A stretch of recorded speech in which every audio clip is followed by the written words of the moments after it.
Hi guys, back again with you with another video. This time we're going to talk about your pond spring cleanup for your koi fish pond. Two main issues you're going to want to deal with at the start of the season, of course, is getting your filter and pump running again, as well as cleaning up the water. In the spring, you usually have a nice thick green coloration to your water, and that's caused, of course, by algae. The two main types of algae that we end up with in our ponds are the green pea soup type algae, which is known as planktonic algae, and that one we can remove with a UV filter. And the second type is string algae, which is also known as, technically I think it's called filamentous algae, and that's the stuff that grows on the bottom, and you'll see it on rocks, and it just comes off on string in string fashion. Unfortunately, that one you do have to remove manually. The UV light will not take that off. Before I get my filter and pump running, first thing I worry about is getting the last bit of my winter gear out of there. This rock you see floating in is actually about the equivalent of a 300-watt light bulb. And it heats up an area in the water so that there is a gap in the ice to allow an exchange of gases. The carbon dioxide can escape and oxygen can get in to ensure that the fish don't asphyxiate in the off season. So now I'm ready to open up my filter pit. I've got a door on it here. I just made this out of a PVC material so I wouldn't have to keep painting it. I did spray paint it originally just to match the stoneware, or rather the stone around my pond. And you'll see in the pit itself a lot of groundwater has seeped in. So the first thing I do is just throw a utility pump in there and siphon all that water out and take away any leaves and debris that may have started to fall in there through the gap. Now this water doesn't really hurt your system, but I'd just rather not have it in. It's just groundwater that seeps in from time to time. So I generally start by siphoning it off. This is what I use. I just have a small utility pump. It does the trick for me. I just attach it to a garden hose you see here. Drop it in, and it basically 10 minutes later I've siphoned out all the water. And there you see I've got most of it out. I will also take off a little bit of water out of the two barrels, and by doing that I'll suck out some of the sediment that will form in the bottom of the barrels. A great way to do that is to use a shop vac.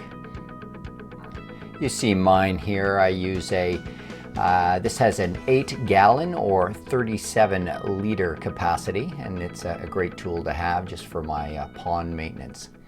So now we're getting ready to get our filter and media pads in. You see my pump there, as well as my assorted media filter pads and some bio balls. The bio balls are the second stage of my filter process. The first one is the barrel on the right that you saw, which acts as a vortex. This is the second stage. The good bacteria form to these media balls, and it helps to eat the bad bacteria as it passes through. From there, the next stage after that is it goes through the media pads themselves. And I use a 3-stage media pad. This one, the blue one, is on the bottom, just above. You can see it's quite porous. So a larger sediment is caught, but the finer ones go through. And then I move through a series of finer and finer pads, which really just clean up and polish the water as it gets through and is ready to leave your barrels. Now at this stage of the season, I'm not going to put the two black ones in just because there will be so much algae and sediment for the first few days. I will add those later. After the media pads, of course, it goes through the pump, and the pump will suck it up and out of the barrels and head it off towards the waterfall. The last thing it passes through after the pump is a UV chamber, which has this UV bulb in it, 37 watt, and it will burn off that pea green algae that you see floating in the water and have it all cleared up. So here you see the barrel. This is where I put the pump in now. It's been attached. I've got a line coming off of it that heads to the UV light, and it sits on top of the blue pad, as you see, and I will just plug that in shortly, and away we'll go. Here you see it leaving the barrel and into the UV chamber. And that's where it burns off the green algae. One last thing I'll do before I plug it in is I just go through with a screwdriver and tighten up all my screws on here just to ensure nothing has come loose over the winter time. Now, before I turn it on as well, I talked about the amount of algae that's in there. Now, really the only way you can get rid of that string algae is to scoop it out manually. And I just start that at the start of the season with a rake, very gently, because it is a rubber liner.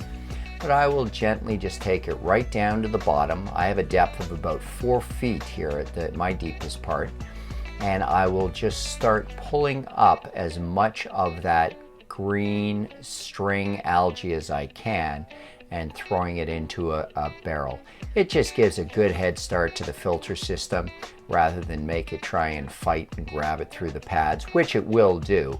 But as much of it that I can grab manually, it just sort of gives a good head start. You can see a fair bit is churned up here when I start dragging that along the bottom.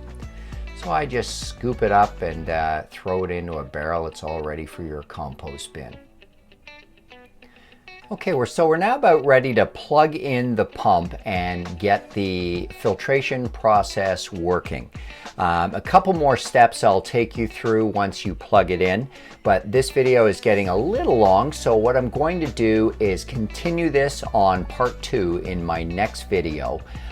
So please tune into that and you'll get the final details of getting your spring cleanup ready for your pond. And if you enjoyed this video, please subscribe to my channel to ensure that you'll be notified as soon as I put out another video, which hopefully will help you to create and maintain a good healthy pond stocked with lots of koi, goldfish, and what other plants and aquatic life you would like to put into your backyard paradise. And as always, a thumbs up and your comments are always appreciated. Thanks for watching, guys. I hope you enjoyed this.